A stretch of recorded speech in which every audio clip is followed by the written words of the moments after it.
Venez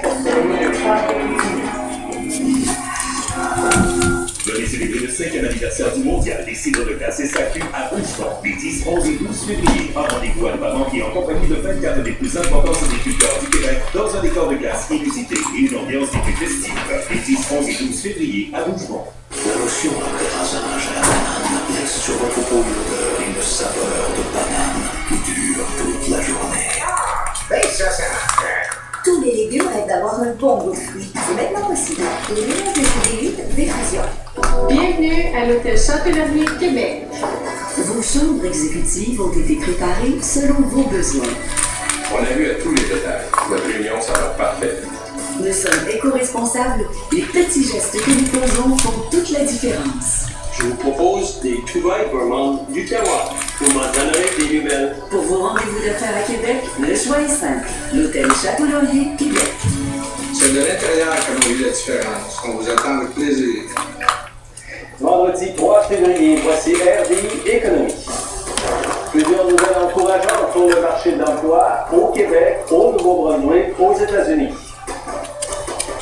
Peu importe le résultat, le Super Bowl, c'est payant pour les propriétaires de bars et de restaurants. Au Club Écono cette semaine, régime de retraite et sécurité de la vieillesse.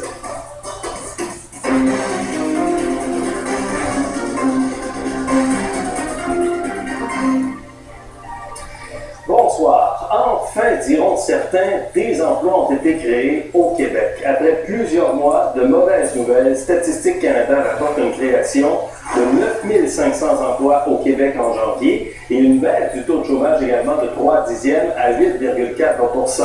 Une baisse qui est attribuable à une diminution du nombre de personnes à la recherche d'un emploi. Pour l'ensemble du pays, le marché stagne toutefois et s'est créé 2300 emplois au pays en janvier, alors qu'il y a eu des pertes marquées chez les travailleurs autonomes. Le taux de chômage a augmenté d'un dixième à 7,6 % en raison d'une hausse de la population active. Et puis, aux États-Unis, le taux de chômage est tombé à son plus bas niveau depuis février 2009. Des créations massives d'emplois dans le secteur privé et le secteur de la fabrication. Michel Sauge. Une bonne nouvelle, presque un cadeau pour Barack Obama. L'économie américaine connaît une embellie. 250 000 emplois créés en janvier, 100 000 de plus que les prévisions des économistes. Le taux de chômage baisse à 8,3 %, le niveau le plus bas depuis février 2009.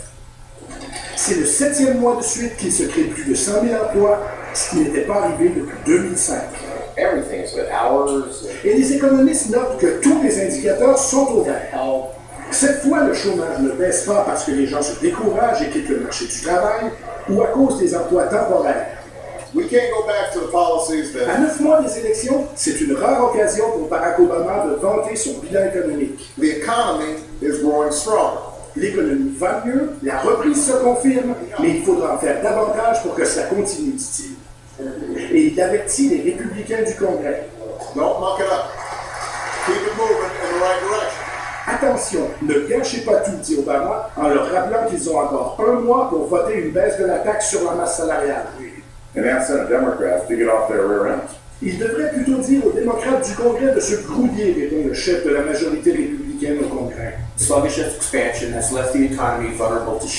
Mais la reprise est encore très fragile, disait cette semaine le président de la Réserve fédérale, Ben Bernanke. Elle va rester fragile tant que le secteur immobilier continuera d'être aussi mal en point. Le nombre de maisons vendues a augmenté le mois dernier, mais le prix des maisons, lui, continue de baisser.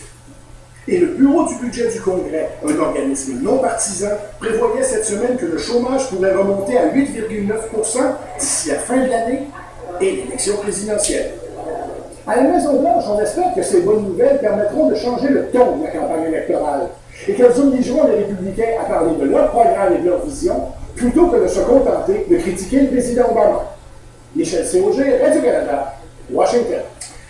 En tout cas, il y a beaucoup de nouvelles sur le front de l'emploi chez nous aujourd'hui. Rio Tinto Alcan d'abord va reprendre la production à pleine capacité dans son usine de Shawinigan, en Mauricie. Les activités qui sont partiellement paralysées depuis l'explosion d'un disjoncteur à la fin du mois de décembre. On craignait qu'il soit impossible de remettre en fonction les 2 salles de cuve où il y a eu une panne d'électricité majeure. Cette aluminerie va tout de même fermer d'ici la fin de 2014 en raison de son type de technologie qui ne répond plus aux normes. Et puis, il y a une entreprise de biotechnologie qui prend de l'expansion à Québec. Medicago s'engage à investir 4 millions de dollars pour augmenter la capacité de production de son usine, ce qui entraînera la création d'une vingtaine d'emplois. Medicago développe notamment des vaccins contre la grippe dans une plante, alors que la méthode traditionnelle utilise des œufs. C'est une technologie qui permet une production plus rapide et à un coût plus abordable aussi. Le fonds FTQ investit dans l'Impact de Montréal. La participation minoritaire de 7,5 millions de dollars est divisée en commandite et en capital dans la société Free to Play qui gère l'équipe de soccer.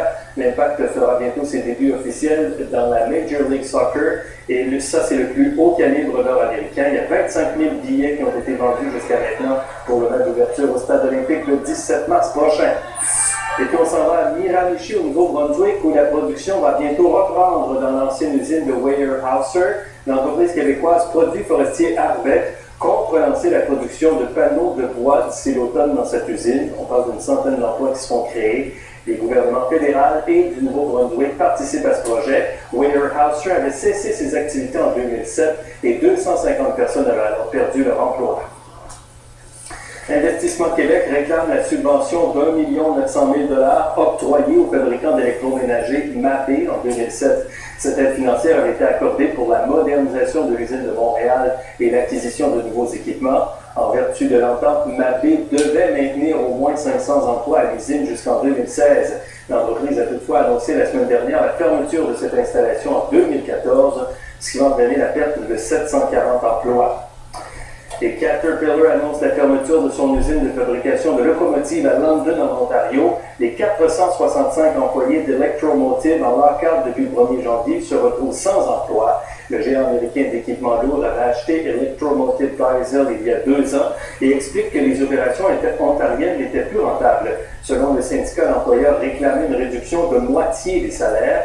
Caterpillar a dévoilé des profits records de près de 5 milliards de dollars en 2011. Les chômeurs restent nombreux au Québec et ailleurs au pays et c'est pas facile pour eux de recevoir des prestations d'assurance-emploi parce que le délai de traitement d'un dossier peut parfois aller jusqu'à 3 mois. Maxime Outra. Puis là, j'ai déposé mon demande. C'était long. Très long. En fait, ce n'est qu'à la mi-janvier que Valérie Brisson a appris que sa demande d'assurance-emploi avait été rejetée.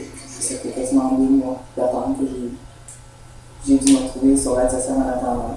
Vu que je suis revenu chez mes parents, donc qui fait que j'ai été coupé ici là-dessus, ça fait que les dettes s'accumulent. À 29 ans, après avoir travaillé pendant une dizaine d'années, Valérie Brisson doit maintenant se débrouiller avec quelques centaines de dollars par mois. En termes de délai de traitement, j'ai jamais vu ça. Des cas comme celui de Valérie Brisson, l'avocat Hunt Marotte en voit presque tous les jours. Présentement, nous, ce qu'on voit, les délais classiques, c'est 7, 8, 9, 10 semaines. Or, les délais normaux de traitement devraient être de 4 semaines. Avec les fonctionnaires, même